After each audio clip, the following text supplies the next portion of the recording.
Fellow Toastmasters and welcome guests. We have guests today? Yes, we do. Welcome, welcome. 8,568 miles from the U.S. is a country called Vietnam. And in March of 1970, I had the privilege of being on an airplane, and our destination was Bien Hoa, Vietnam. I'll never forget the crowded windows as we started to descend to our destination, puffs of smoke, and you could see there was action going on. We were all scared to death of all the rumors of war and what you had to deal with. And we had not even set foot on the soil. When we did land, I'll never forget this moment either. The door opened and a rush of hot air came in, and someone yelled out, "Welcome to hell!"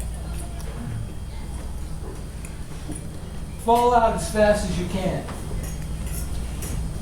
So we all got out of the airplane and standed in line and began our indoctrination. Here's what you will do, here's what you won't do, here's what you need to do. Make sure that you have your weapon with you at all times. We had a weapon called the M16. It used to be the I think it was the M. One before that was the M8. Anyway, this one was smaller and could do automatic rounds and made out of plastic, except for the action part of the gun, which was metal. I'll never forget also walking to the command post and seeing all the other military members, and we had our khakis were bright green and our boots were black and green, and their khakis were faded out green and muddy boots. And someone called out, 11 days and a wake up. What the heck does that mean? Well, we found out that he was going home in 11 days. He made it through 365 days. We had to make it through every day. Well, we were indoctrinated most of the day, and then at night we were taken to our hooches, and we were assigned a position in the hooch. And I'll never forget that night either, because the lights went down and the sirens went on, and there was rocket fire going on, and everybody ran out, and I didn't know where they were going, so I just went under the bunk, and I just huddled under the bunk.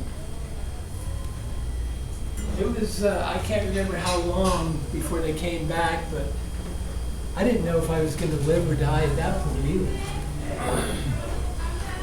If the enemy didn't get you, the bugs, snakes, and critters would.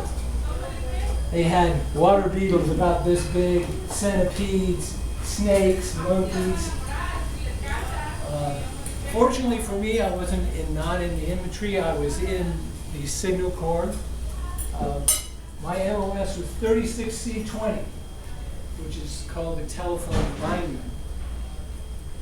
My job was to repair circuits and repair communications and take drop wire out to various areas and get them set up with communications. That was the first leg of my stay. The second leg, we were shipped off to Long Binh for some additional training, which is a great big base in South Vietnam, where all the munitions and all the trucks and all the things, including a jail. So if you were caught AWOL or doing things, you'd be sent to LBJ. So all of the enemies were demonized and made fun of. People were called goots, killers, and so on and so forth. I didn't know I was there, and I wondered, but my third leg, I got to go to Saigon, where we were on a post, an Air Force base, Tan Son Nhut Air Force Base, and we would go out into the city every day and come back at night. At that point, I really got to know about the people and their plight.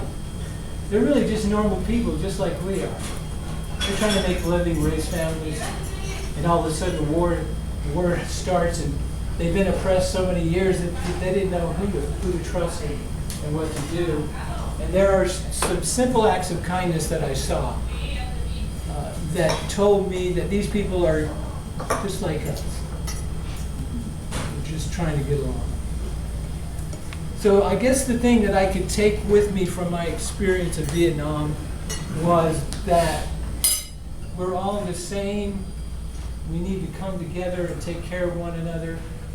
We need to stop fighting. And we need to get along. Thank you.